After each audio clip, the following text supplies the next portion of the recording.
बागेश्वर धाम वाले सरकार की ये है अंदर की कहानी। आपने भी कभी नहीं सुनी होगी, जानकर हो जाएंगे हैरान। सत्यनारायण कथा कहते थे, फिर दरबार लगाने लगे। आज बताएंगे फिर कैसे 2 साल में लंदन तक पहुंच गए। 26 साल के कथावाचक धीरेन्द्र कृष्ण शास्त्री का विदेश तक में नाम है। धीरेन्द्र से ज्यादा उनकी पहचान बागेश्वर धाम के रूप में है। छतरपुर जिले के गढ़ा निवासी धीरेन्द्र कृष्ण शास्त्री कभी गांव में भगवान सत्यनारायण की कथा सुनाते थे। गांव में हनुमान जी का मंदिर है। इसे बालाजी और बागेश्वर धाम के नाम से जाना जाता है। इसी मंदिर में देवकी नंदन ठाकुर को रामकथा के लिए बुलाया जाता था। फिर धीरेन्द्र खुद रामकथा के लिए दिव्य दरबार लगाने लगे। 2 साल पहले सोशल मीडिया से शुरू हुआ उनके प्रसिद्धि का सफर 7 समंदर पार तक पहुंच गया।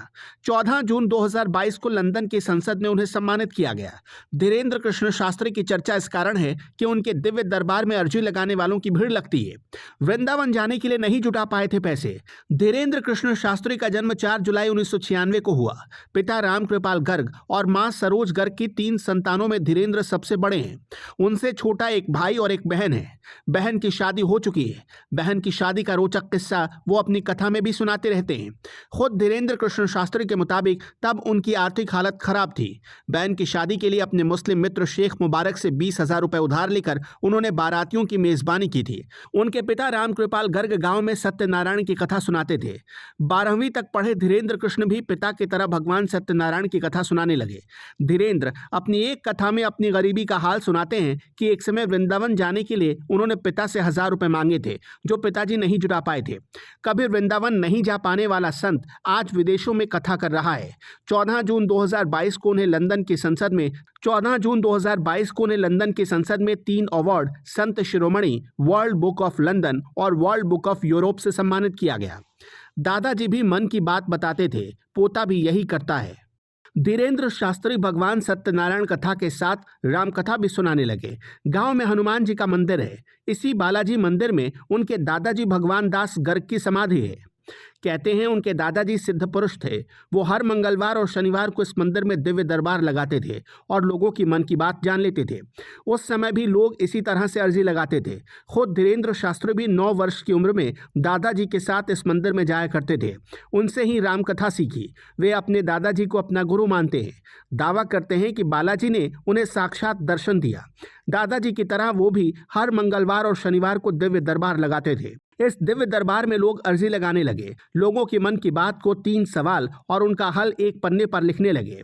उनके इस दिव्य दरबार का प्रसारण सोशल मीडिया के हर प्लेटफॉर्म पर होने लगा।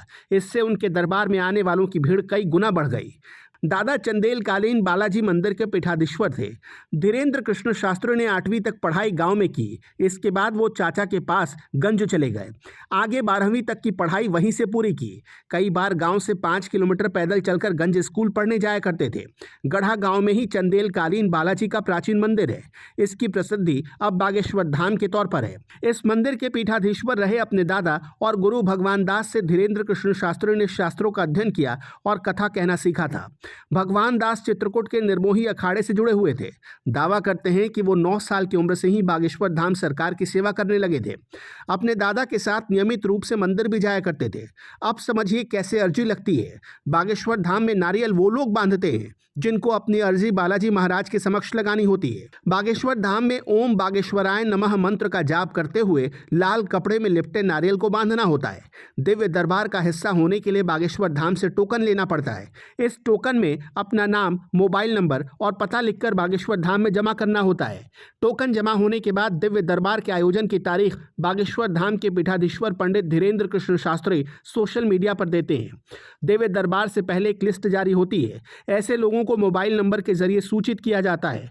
दिव्य दरबार में धीरेन्द्र कृष्ण शास्त्री द्वारा लोगों के मन में उठने वाले प्रश्नों को और उनकी समस्याओं को बिना बताए ही एक पर्ची पर लिख दिया जाता है। उनकी यही सिद्धि है जिससे उन्होंने प्रसिद्धि पाई है। बालाजी महाराज की कृपा पाने के लिए बागेश्वर धाम की पेशी करना अनिवार्य है। धर्म कथाएं के YouTube चैनल को सब्सक्राइब करें और इस वीडियो को फेसबुक पर देख रहे हैं तो हमें फॉलो जरूर करें। धन्यवाद।